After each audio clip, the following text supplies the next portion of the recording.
Friends, welcome to my channel. આજે આપણે ભણીશું elbow joint. Elbow એટલે કે કોણી. તો આપણે આજે કોણી વિશે ભણવાનું છે.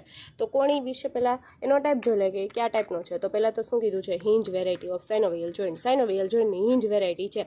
હવે હિંજ વેરાયટી એટલે કે આપણે ઓલી ગરગડી જોઈ હોય કૂવાની અંદર, પછી આપણા જે દરવાજા હોય બંધ થાય તે જ્યાં બંધ કઈ રીતે થતા હોય, તો એ આવી રીતે આમ હોય ને, આ જે આ દેખાય આવી રીતે આ મૂવમેન્ટ કરે છે. આને હિંજ વેરાયટીઓ કીધી છે. ડન. હવે કોની વચ્ચે આવેલું છે, તો લોઅર એન્ડ ઓફ હ્યુમરસ અને upper end of radius and ulnar બોલ. તો જોઈ લે, જો આ હ્યુમરસ છે, આ રેડિયસ છે, આલ્ના છે. તો લોઅર એન્ડ ઓફ હ્યુમરસ અને અપર એન્ડ ઓફ એટલે ઉપરની બાજુનું જે રેડિયસ અને અલ્ના છે એનો ઉપર, એ બે વચ્ચે જે જોઈન્ટ બનશે એને આપણે એલ્બો જોઈન્ટ કીધું છે. એની બીજી ટર્મ કઈ રીતે યુઝ કીધી છે, તો જો એલ્બો જોઈન્ટ ન કહે તમને એમ કે હ્યુમરો રેડિયલ અથવા તો હ્યુમરો અલ્નર જોઈન્ટ વિશે લખો, તો આપને ખબર પડી જવી જોઈએ કે એ એલ્બો જોઈન્ટ જ છે. શું કામ, તો કે હ્યુમરસ છે એ આપણું કોની હારે જોડાય છે, રેડિયસ અને અલ્ના હારે. તો એટલે કીધું છે રેડિયસ હારે જોડાય તો હ્યુમરો રેડિયલ જોઈન્ટ અને અલ્ના હારે જોડાય તો હ્યુમરો અલ્નર જોઈન્ટ. હવે બીજું શું કીધું છે, તો સુપિરિયર રેડિયો અલ્નર જોઈન્ટ છે ને એ એની પછી આવેલો હોય છે, એટલે કે ઇન્ક્લુડ કરે આ જ એલ્બો જોઈન્ટની હારે એલ્બો જોઈન્ટ બનશે ને એની નીચે સુપિરિયો રેડિયો અલ્નર જોઈન્ટ બનશે. રેડિયસ અને અલ્ના વચ્ચે જે જોઈન્ટ બને ને રેડિયો અલ્નર જોઈન્ટ કહેવાય. આપણે તોડો ફોડો મજા કરવાની છે, બસ બીજું કાંઈ નથી કરવાનું. તો જે આપણો એલ્બો જોઈન્ટ છે, રેડી. તો એલ્બો જોઈન્ટ પછીથી આગળ જે કન્ટિન્યુ થાય ને એ સુપિરિયર સાઈડ, આ આપણું સુપિરિયર સાઈડ આવ્યું. આ કોનું, તો કે રેડિયસ અલ્નાનું આ સુપિરિયર સાઈડ આવ્યું. તો એના માટે એ શું કહેવાશે, superior radio ulnar joint. Done. હવે નેક્સ્ટ તો શું કીધું છે, આર્ટિક્યુલર સરફેસ. એની આર્ટિક્યુલર સરફેસ એટલે આપને તો ખબર જ છે શું, તો કે બે વસ્તુ જોડાણી, તો એની જે આ જે સરફેસ જે સરફેસથી જોડાણીને એને આર્ટિક્યુલર સરફેસ કીધી છે. તો એ આર્ટિક્યુલર સરફેસ એટલે કે ઉપરની બાજુ કોનાથી જોડાય છે અને નીચેની બાજુ લોઅર એટલે કે નીચેની બાજુ કેનાથી જોડાય છે. તો એ ઉપરની બાજુ, આ ઉપરની સાઈડ શું છે, આ જે છે ને એને ટ્રોક્લિયા કીધું છે, આને કેપિટ્યુલમ કીધું છે. આ નીચેની સાઈડ આ ટ્રોક્લિયર નોચ છે, જે કોની છે, અલ્નાની, અને રેડિયસનું હેડ. હવે ટ્રોક્લિયર નોચ છે ને એ કોની હારે જોડાશે, તો ટ્રોક્લિયા જોડે, અને રેડિયલનું હેડ છે એ કોની હારે જોડાશે, કેપિટ્યુલમ હારે. એટલે આવી રીતે જોડાણું. અને આની પાછળની બાજુ એટલે કે પોસ્ટિરિયર સાઈડનો આપણે વ્યૂ જોઈ લઈએ. આ પોસ્ટિરિયર સાઈડ આ છે ને ઓલિક્રેનોન ફોસા છે. તો જો આની અંદર જે આ વ્હાઇટ દેખાય છે એ પાછળની સાઈડ આવી ગયું. તો ટ્રોક્લિયર નોચની પાછળની સાઈડ ઓલિક્રેનોન, અને ઓલિક્રેનોન કહેવાય. એ ઓલિક્રેનોન છે ને એ આ ફોસાની અંદર જોડાયેલું હોય. હવે આ આર્ટિક્યુલર થાય. હવે જ્યારે આ જો આપણી કોણી આ ફ્લેક્શન થઈ, આ એક્સટેન્શન થઈ, જ્યારે આ ફ્લેક્શન થશે ને ત્યારે આ વાળી જે આ બોર્ડરની ઉપર આ જે ઉપર ઉભરાયેલું દેખાય એને કોરોનેટ પ્રોસેસ કહેવાય. એ કોરોનેટ પ્રોસેસ અહીંયા ફિટ થશે. આ આવી રીતે આમ એક્સટેન્શન થશે ને, આ ફ્લેક્શન તો ફ્લેક્શન થશે ને ત્યારે આ જે છે ને એ અહીંયા. હવે એણે શું કીધું છે, તો કે આ ટ્રોક્લિયા છે ને એની ઉપર એક ફોસા હશે જેને કોરોનેટ ફોસા કહેવાય, અને કેપિટ્યુલમની ઉપર એક ફોસા હશે જેને રેડિયલ ફોસા કહેવાય. તો જ્યારે ફ્લેક્શન થશે ને તો આ જે કોરોનેટ પ્રોસેસ છે ને આની અંદર ફિટ થઈ જાય, એટલે કે કોરોનેટ ફોસાની અંદર. અને આ હેડ છે રેડિયસનું એ કોની અંદર ફિટ થશે, રેડિયલ ફોસાની અંદર. પાછળની સાઈડ જ્યારે આ આપણું ફ્લેક્શન હતું, આ જ્યારે એક્સટેન્શન થયું ત્યારે પાછળની સાઈડ આ જે ઓલિક્રેનોન ફોસા છે ને ત્યાં ઓલિક્રેનોન ફિટ થશે. ડન. હવે નેક્સ્ટ આપણે આની અંદર જ જોઈએ. જો બીજું કાંઈ નથી કીધું. અપર પાર્ટમાં કેપિટ્યુલમ અને ટ્રોક્લિયા ઓફ ધ હ્યુમરસ. આપણે જોયું એમ કે અપર પાર્ટમાં કેપિટ્યુલમ અને આ ટ્રોક્લિયા એ હ્યુમરસનું, અને એની અંદર આ કોરોનેટ ફોસા અને રેડિયલ ફોસા વિશે આપણને કીધું છે કે એ ફ્લેક્શન થાય ત્યારે આ જે કોરોનેટ પ્રોસેસ ને રેડિયલ હેડ છે ને એ ત્યાં ફિક્સ થશે. હવે લોઅર પાર્ટમાં શું કીધું છે, હેડ ઓફ રેડિયસ એ આર્ટિક્યુલેટ થશે કેપિટ્યુલમ હારે, અને ટ્રોક્લિયાની નોચ છે એ આર્ટિક્યુલેટ થશે ટ્રોક્લિયા હારે. હવે પછી શું કીધું છે કે એલ્બો જોઈન્ટ છે ને એ કન્ટિન્યુ થાય. હમણાં મેં એમ કીધું એમ કે સુપિરિયર રેડિયો અલ્નર જોઈન્ટની જેમ એ કન્ટિન્યુ થાય, એટલે આગળ હવે સુપિરિયર રેડિયલ અલ્નર જોઈન્ટ આવશે. ડન. હવે આપણે એના જોશું લિગામેન્ટ. આપણી પાસે લિગામેન્ટ કેટલા છે, 3 છે. જો કેપ્સ્યુલર, અલ્નર અને radial. Capsular ligament, ulnar collateral ligament. Ulnar નામ આવ્યું એટલે એ મીડિયલ સાઈડ કોલેટરલ લિગામેન્ટ હશે આ અલ્નર. અને રેડિયસમાંથી જે રેડિયસ સાઈડ છે તો રેડિયલ કોલેટરલ લિગામેન્ટ એટલે કે એ લેટરલ સાઈડ હશે. હવે કેપ્સ્યુલર લિગામેન્ટ છે ને એને આપણે અટેચમેન્ટ જોવાના. કઈ રીતે, તો કે સુપિરિયર સાઈડ ઇન્ફિરોમીડિયલી જો તોડવા ફોડવાની મજા કરવાની. ઇન્ફેરો એટલે ઇન્ફિરિયર અને મીડિયલી એટલે નીચેની સાઈડ ને મીડિયલ સાઈડ. ઇન્ફિરો લેટરલી ફરીથી તોડો ફોડોને મોજ કરો તો ઇન્ફિરો લેટરલી એટલે કે ઇન્ફિરિયર સાઈડ લેટરલ સાઈડ એટલે આપણે મીડિયલ સાઈડ જોવાનું, લેટરલી સાઈડ જોવાનું પણ નીચેની બાજુ. ડન. હવે પહેલાં આપણે કેપ્સ્યુલ લિગામેન્ટ છે શું તો એ જોઈ લઈએ. તો આપણી પાસે આ જે ડાયાગ્રામ છે ને, જો આ વાળી જે હું બોર્ડર જો બતાવું ને, આ આપણું કેપ્સ્યુલ લિગામેન્ટ છે. આ જે ગ્રીન ગ્રીન દેખાય આપણું કેપ્સ્યુલ લિગામેન્ટ છે. એટલે કે આ આપણો હ્યુમરસ હશે ને તો એની ફરતી બાજુ આવી રીતે આવી ગયું હશે. તો એ આપણું શું છે? કેપ્સ્યુલ લિગામેન્ટ એટલે કેપ્સ્યુલ કરે છે. રેડી.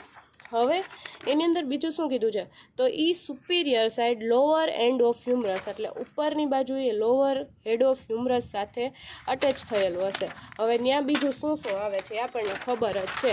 શું શું આવે છે જો કોરોનેટ ફોસા, રેડિયલ ફોસા, ટ્રોક્લિયા, કેપિટ્યુલમ અને પાછળની સાઈડ ઓલિક્રેનોન ફોસા. રેડી. તો એ બધું છે ને એ બધું આવેલું છે.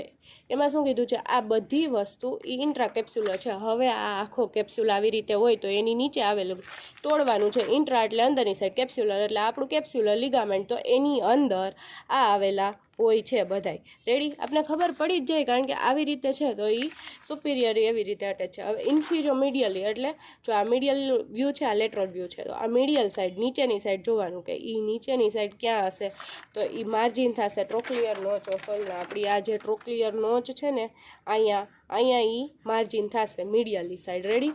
આ જે જોડાશે ને અહીંયાથી એની માર્જિન હશે એટલે ત્યાં એન્ડ હશે. અને ઇન્ફિરિયર લેટરલી એટલે આ સાઈડ જોવાનું. તો કેપ્સ્યુલ લિગામેન્ટ આમ આખો છે આવી રીતે. તો ઇન્ફિરિયર લેટરલી શું હશે તો ઇન્ફિરિયર લેટરલી શું કીધું છે? Attach to the angular ligament એટલે આ સાઈડ છે ને એ એન્ગ્યુલર લિગામેન્ટ આવી ગયો હશે.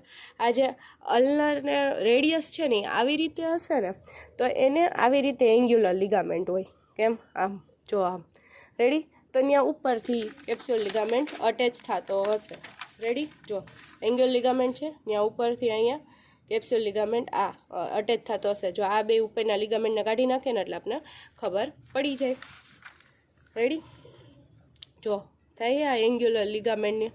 હવે શું કીધું છે? Ulnar collateral ligament. હવે આપણો આ જે છે ને એ અલ્ના સાઈડ. તો અલ્નર કોલેટરલ લિગામેન્ટ તો જો આ ત્રિકોણ બનાવે છે તો એને આપણે ટ્રાયેન્ગ્યુલર એમ ઇન શેપ કીધું. હવે ટ્રાયેન્ગ્યુલરમાં એક એપેક્સ હોય, બે જ હોય. તો એપેક્સ છે ને એ ક્યાં જોડાયેલું હોય?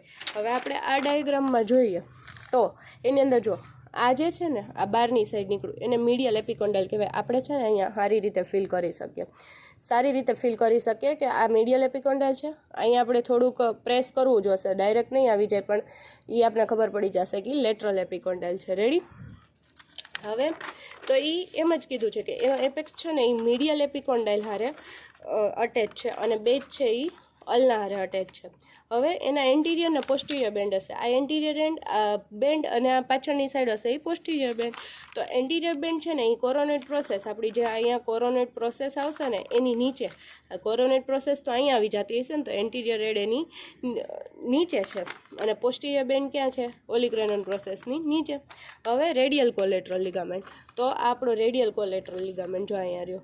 આ રેડિયલ કોલેટરલ લિગામેન્ટ છે એ કેવો શેપનો છે? ફેન શેપનો છે. એક્સટેન્ડ થાય છે ક્યાંથી? લેટરલ એપિકોન્ડાઇલથી. એટલે અહીંથી આ જે લેટરલ એપિકોન્ડાઇલ છે ને ત્યાંથી એક્સટેન્ડ થાય છે અને ક્યાં સુધી જાય છે તો કે એન્ગ્યુલર લિગામેન્ટ. એટલે આ જે આપણું એન્ગ્યુલર લિગામેન્ટ છે ને બસ અહીંયા લગી જ છે. આની નીચે નથી આવેલું, અહીંયા સુધી જ છે આ એન્ગ્યુલર લિગામેન્ટ. બરાબર? બસ ડન. હવે આપણે નેક્સ્ટ જોશું આપણે એના રિલેશન. તો જો રિલેશનમાં આ એન્ટિરિયર સાઈડ, પોસ્ટિરિયર સાઈડ, મીડિયલ અને લેટરલી. તો જો અહીંયા ક્યુબાઇટલ ફોસા, પછી તમે બ્રેકિયલ આર્ટરી જ્યારે જોયું હોય ત્યારે જોયું હોય કે અહીંયા આ આગળની સાઈડનું જો એન્ટિરિયર સાઈડ યાદ રહી જાય. બ્રેકિયાલિસ, મીડિયલ નવ, બ્રેકિયલ આર્ટરી, ટેન્ડન ઓફ બાયસેપ બ્રેકિયાઈ. પાછળની સાઈડ ટ્રાયસેપ બ્રેકિયાઈ અને એન્કોનિયસ. પછી શું છે? મીડિયલ સાઈડ તો અહીંયા અલ્નર નવ, ફ્લેક્સર કાર્પી અલ્નારિસ અને કોમન ફ્લેક્સર્સ. બાકી લેટરલ સાઈડ શું હશે તો સુપાઇનેટર મસલ છે એ અને એક્સટેન્સર કાર્પી રેડિયાલિસ બ્રેવિસ. ડન. હવે આપણે એની બ્લડ સપ્લાય જોશું. તો બ્લડ સપ્લાય શું કીધું છે? From anastomosis around the elbow joint. આપણો આ જે એલ્બો જોઈન્ટ છે આમાં એનાસ્ટોમોસિસ થાય એટલે કે શું તો એ આપણે જોઈ લઈએ. આ ડાયાગ્રામ છે ને એ એનો જ છે. આ એનાસ્ટોમોસિસ. જો આપણી બ્રેકિયલ આર્ટરી છે એમાંથી એક આ અલ્નર આર્ટરી અને આ રેડિયલ આર્ટરી, આ બે ભાગ પડ્યા. હવે આ બ્રેકિયલ આર્ટરીમાંથી અહીંથી પ્રોફાઉન્ડ આર્ટરી નીકળે, આ અલ્નર આર્ટરીમાંથી posterior ulnar recurrent, anterior ulnar recurrent, આમાંથી જે એની પેટા બ્રાન્ચ નીકળે, એ જે બ્રાન્ચ અને ઉપરમાંથી આ બ્રેકિયલ આર્ટરીમાંથી જે પેટા બ્રાન્ચ નીકળી, એ બે વચ્ચે અહીંયા જો આ એનાસ્ટોમોસિસ થાય છે. રેડી? તો આ જે એનાસ્ટોમોસિસ થાય છે ને એનાથી એલ્બો જોઈન્ટને શું મળે છે? બ્લડ સપ્લાય મળે છે. હવે નર્વ સપ્લાય, તો નર્વ સપ્લાયમાં શું છે? Ulnar nerve, median nerve, radian nerve અને મસ્ક્યુલર ક્યુટેનિયસ નર્વ, આ 4 નર્વ છે. હવે નેક્સ્ટ મૂવમેન્ટ તો મેં આગળ કહી દીધા, પાછા કહું કે આ આપણું શું છે? આ ફ્લેક્શન છે, આ એક્સટેન્શન છે, આ ફ્લેક્શન છે, આ એક્સટેન્શન છે. હવે એની અંદર નેક્સ્ટ શું કીધું છે? તો જે ફ્લેક્શન છે ને એ કોના દ્વારા થાય છે? કયા મસલ દ્વારા થાય છે? તો બ્રેકિયાલિસ, બાયસેપ બ્રેકાઈ અને બ્રેકિયો રેડિયાલિસ. એક્સટેન્શન કોના દ્વારા થાય છે? તો ટ્રાઇસેપ બ્રેકાઈ અને એન્કોનિયસ દ્વારા. હવે ક્લિનિકલ એનાટોમી, તો એની અંદર શું થાય? ડિસલોકેશન ઓફ એલ્બો, અહીંથી ડિસલોકેટ થઈ જાય, ડિસલોકેશન ઓફ એલ્બો. હવે ટેનિસ એલ્બો, કે જે છે ને ટેનિસ રમતા હોય તો એને જે એલ્બોમાં સ્ટ્રેચ થાય ને તો એના લીધે એને એલ્બોમાં પ્રોબ્લેમ આવે તો એને ટેનિસ એલ્બો કહેવાય. હવે સ્ટુડન્ટ્સ એલ્બો, તો સ્ટુડન્ટ્સ છે ને, તમને ખબર, તમે લોકો પણ એવું કરતા હશો કે આવી રીતે કોણી છે ને એ બેન્ચ ઉપર રાખતા હશો, તો એના લીધે અહીંયા પ્રોબ્લેમ આવે. બેન્ચ ઉપર રાખીને જે આરામ લેતા હોય ને તો અહીંયા જે પ્રોબ્લેમ આવે તો એના લીધે સ્ટુડન્ટ્સ એલ્બો થાય. ગોલ્ફર્સ એલ્બો, જે ગોલ્ફ રમતા હોય ને એનાથી ગોલ્ફર્સ એલ્બો થાય. હવે બસ આટલું જ છે આપણા એલ્બો જોઈન્ટમાં. હવે આપણે જોઈ લઈએ કે આપણે શોર્ટમાં કે શું કર્યું. જો એલ્બો જોઈન્ટની અંદર પહેલાં એનો ટાઈપ જોયો, કોની વચ્ચે એલ્બો જોઈન્ટ બને છે એ જોયું, એની બીજી ટર્મ શું છે, આગળ જઈને એ આગળ જતાં શું બને છે, એની આર્ટિક્યુલર સરફેસ કોની વચ્ચે છે. જરાય બીવાનું નથી, બસ યાદ રાખી લેવાનું સમજીને, એટલે તમને આવડી જાય. લિગામેન્ટ શું છે? તો લિગામેન્ટ આપણા 3 છે, કેપ્સ્યુલ લિગામેન્ટ, અલ્નર કોલેટરલ અને રેડિયલ કોલેટરલ લિગામેન્ટ. પછી રિલેશન જોયા, બ્લડ સપ્લાય જોઈ, નર્વ સપ્લાય જોઈ, મૂવમેન્ટ જોયા અને લાસ્ટમાં આપણે ક્લિનિકલ એનાટોમી જોઈ. બસ આટલું જ છે એલ્બો જોઈન્ટમાં. સાવ સહેલો એલ્બો જોઈન્ટ છે. તમે જો વાંચી લેશો, સમજી લેશો એટલે તમને આવડી જશે. Thank you.